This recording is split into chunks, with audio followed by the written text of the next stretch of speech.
Hi guys, it's me, Arden Lee. I'm back today with another video, and today's video is about projection. If you guys know what projection is, it means when you see someone who is out there living their life, and because of what is going on inside of you, you project a story onto them about them that usually has more to do with you than it does with them. So I want to talk about projection, but I kind of want to talk about projection on a bit of an advanced setting today because I want to talk about what is actually useful about deconstructing and analyzing our projections onto people. This is a practice that I have been trying to use more consciously lately, and wow, it just helps me. It helps me get some really incredible results regarding my mindset and what I allow myself to believe is possible for myself. So I'm going to talk a little bit about that in today's video. If you haven't yet already done so, before I get into that topic, I would love to invite you to subscribe to my channel. Go ahead and hit that button. I would love to connect with you. I would love to be in your feed. I would love to hear from you about how these videos are landing for you. And go ahead and leave me a comment and let me know. Also, there's links in the description box to the Repatterning Project, which is the 8-week course that I have created and which I facilitate. There's a link to a PDF where you can learn about that. You can also join the Facebook group, the Repatterning Parlor, which is for like-minded individuals who are curious about this kind of work and want to come together in a group setting to support each other. So go ahead and check those things out. And also, as I said, go ahead and subscribe to the channel if you haven't done so already. All right, let's get into talking about projection.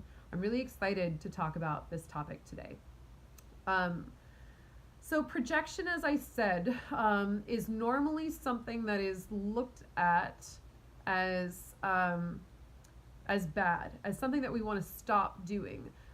We see someone and we're like, I don't like that guy, I don't like that person, like whatever, I don't know, I just don't vibe. It's just like, they just bother me for whatever reason. They're just annoying.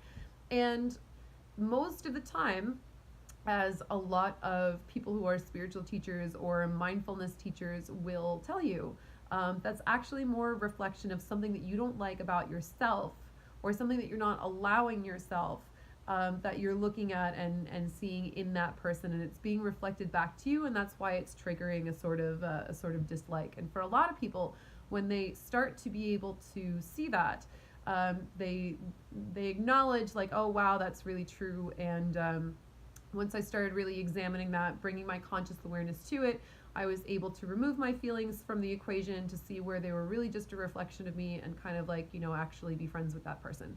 So I actually want to go one deeper. If you guys are ready and willing to come along with me on that journey, because well, frankly, because I think there's a lot out there about projection already, and I get bored teaching what's already been taught. So I want to talk about how we can actually use projection to our advantage, because it's not, for me anyway, it's not enough just to say, oh, I'm projecting. I'll stop projecting and I'll be nicer to that person and I'll leave it at that. What I really want to be able to do for myself is I want to be able to open that box and look at why that dislike or that discomfort or that trigger is coming up in me.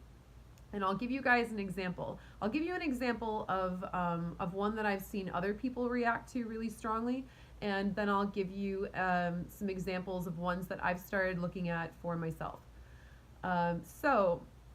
Every year, not every year, the last 2 years, I have participated in my colleague Amy Jo Goddard's retreat called the Fire Woman Retreat, which is all about reclaiming your sexual power and your autonomy, and reclaiming your pleasure, your right to your body, and all this good stuff. And so one of the things that I participate in is this ritual called the sexual archetype ritual. It sounds way like more like darker and Illuminati than it really is.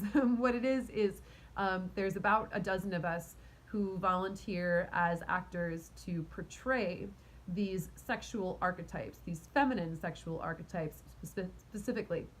And of course, one is a butch. I'm just saying, like, it's not feminine. Like, yes, we allow for like all sorts of expressions of femininity, but even butchness can be a choice, in terms of something that a woman might want to take on for herself. So every time I've done this, I portrayed an archetype called the princess or the damsel, like the damsel in distress. And each of us does a little monologue, and then we are available for people to kind of come up to each of us and speak to us in sort of improvisational dialogue. And it's cool because I went to NYU for acting, and it's fun to be able to use that again. And so when I play this princess archetype, she's incredibly entitled. She really expects that her transaction here on Earth is that she shows up to be beautiful, to be charming, and to be pleasing, and that everyone else around her should therefore take care of things for her because she deserves that, because she's done so much work on herself to become this archetype that is that knows that she's beautiful and charismatic and all these things. And I often end up being the archetype that triggers the most people.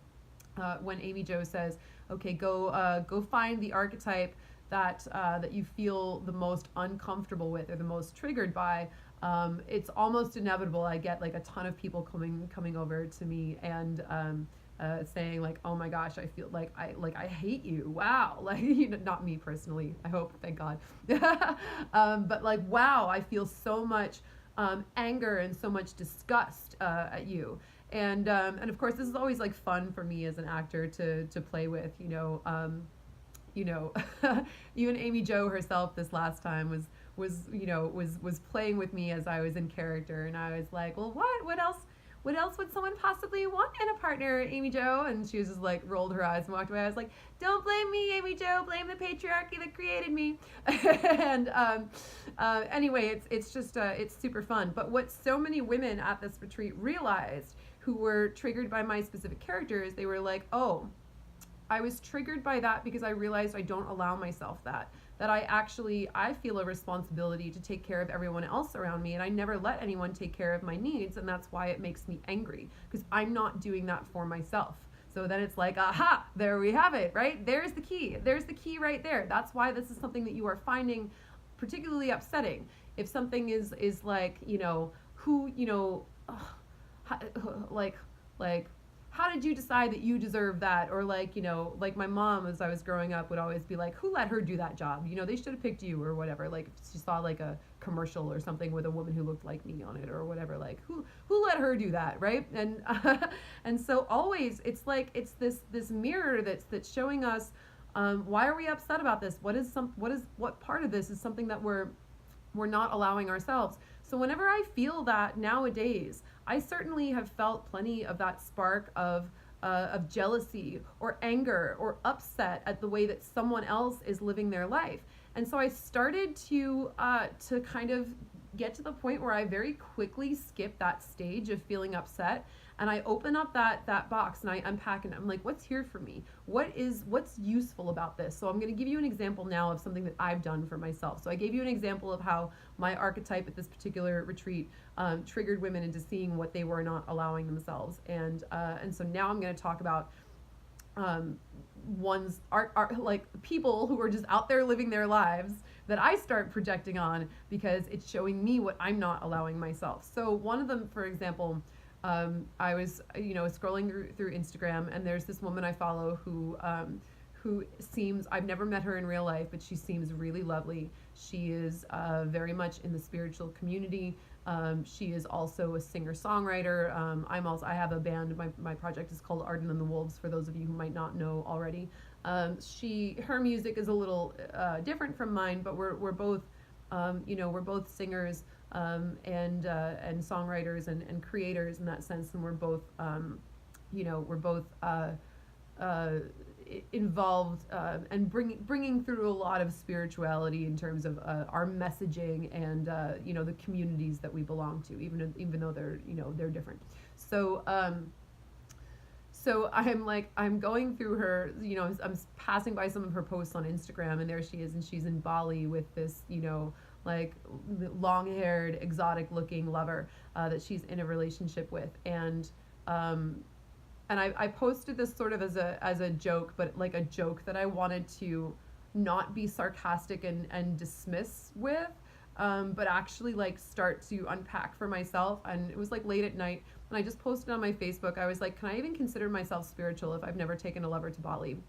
And of course that's like, it's like meant to be a joke format or whatever, but I was like, but I went deeper into it, and I was like, if my next lover doesn't come with a tropical vacation, I'm calling bullshit, and I'm seeing for myself, I'm like, clearly, wow, I'm like, this is something that I'm wanting for myself if I feel the impulse to like snark on it or whatever. And so I ended up posting a couple of her, her account is public. I posted a couple screenshots from her Instagram, and I said on my post, I was like, I 100% non-ironically love this woman's Instagram because she shows me all the things that I'm not yet allowing myself. And so I posted some of her pictures with her and her lover on their little motorcycle scooter, their like Vespa looking thing, like going through Bali with all these palm trees, and and the language that she uses to describe her experience. And I really said, I was like, I love this because she shows me all the places that I'm still not allowing myself certain things. And so I'm able to look at that, and there were other people on that thread who piped up and were like, oh my God, that can't be for real. Like, she's just, someone even literally said like, they're like, she's gonna get nothing but syphilis from that encounter. And I was like, why are you, like, listen to you, why are you being bitter about this? Like, and I said, look, I want this in a way that's right for me. I don't know what her relationship is. She looks happy. It's not for me to judge. I don't know her, but for me, when I'm imagining this scenario for myself, I want something that feels right to me. So am I just gonna like go to Bali and like, just find the first lover I find there? No, of course not. That would be very not like me to do, because that would, why would I do that? I don't know. But I said, do I want to call in a soulmate and take a vacation with them to someplace like Bali or someplace tropical and beautiful and exotic and ride around on a scooter with them? Like, yeah, of course I do.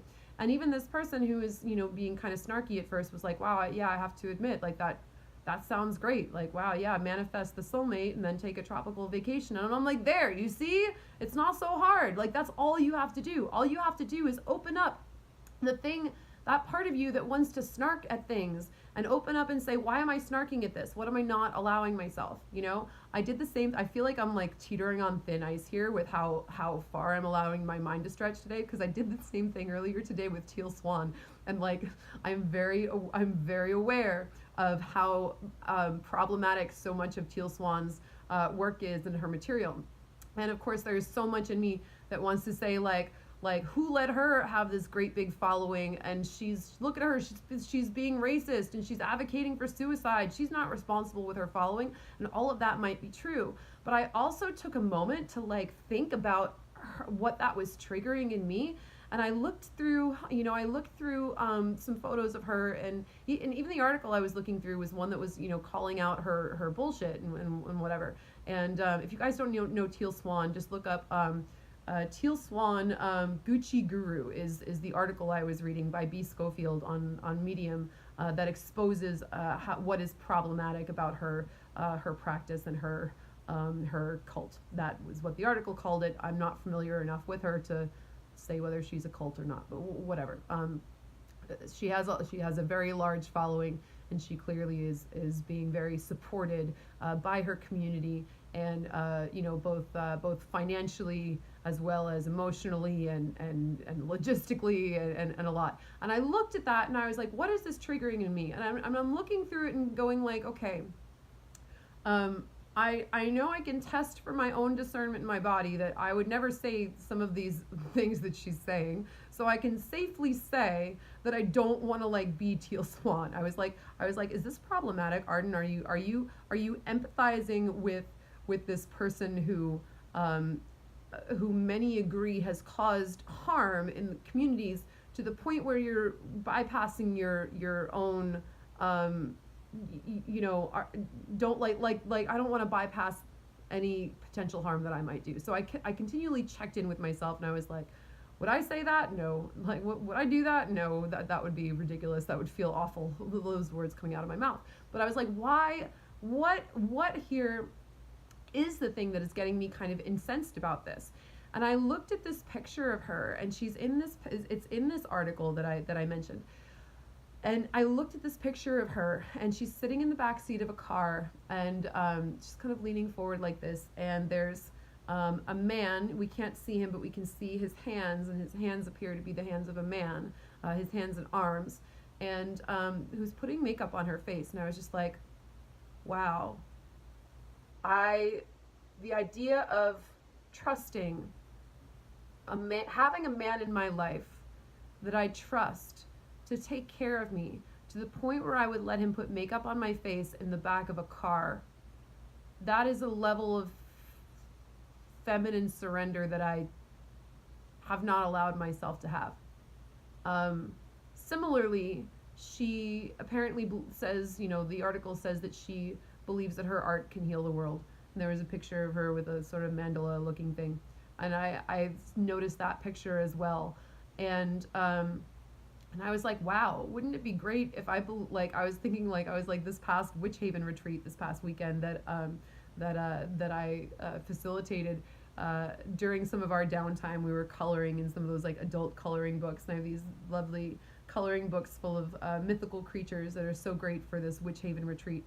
And I was coloring in this dragon, and the mandala that Teal was coloring with colored pencils reminded me of this adult coloring book dragon that I had just colored in the week before.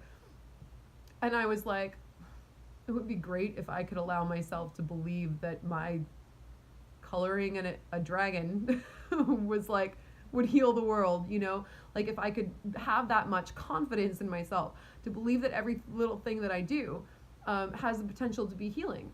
And maybe that's silly to that extent. Maybe that's like, I'm not going to sit here and say that like me coloring in a coloring book is going to change the world, but what if I allowed myself to just have like a healthy droplet of that, just to have that confidence and that belief in myself just that little bit more.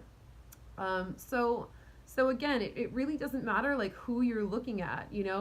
There's people that I don't believe are contributing positively to the world, but that I still may feel that like incensed or triggered by or whatever.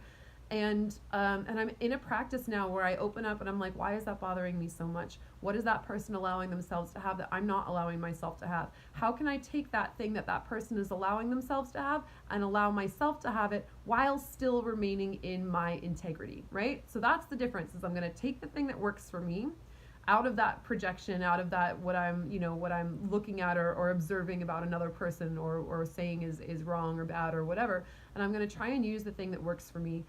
So I'm going to try and say like, wow, maybe I can allow myself to be supported by my community more. Maybe I can have men in my life who I would like trust to do my makeup in the car. Wow. Oh my gosh. Why is that tiny thing so big, right? That feels huge to me. Just this tiny moment, this picture of her just like closing her eyes and leaning into this man who's like doing her makeup in the back of the car. Oh my gosh.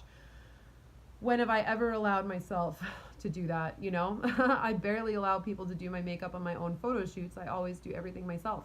So like, look at that. I always do everything myself. Look at that thing that I just said. Listen to that. Listen to me right now, having epiphanies in real time. So the way we do one thing is the way we do everything. And if that photo of her getting makeup applied in the back of a car is something that made me think, wow, I could stand to loosen my grip on having so much sovereignty that I'm always responsible for everything, and I could stand to let people support me a little more.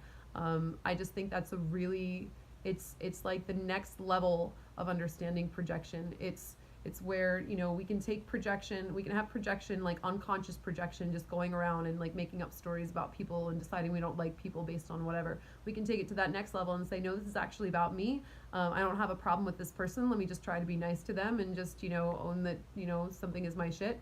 And then we can take it to that even next level where we can say, how can I unpack this projection in order to understand more about myself and start allowing myself to have the things that I see this person having that I'm apparently so angry about or whatever. So so there you have it. That is how to use projection to your advantage. That is what projection is. That is how to start looking at it and analyzing it for the clues to make your own life bigger and more fulfilling, and to allow yourself more and more possibilities. So thank you guys for listening, and I hope to see you in the next video.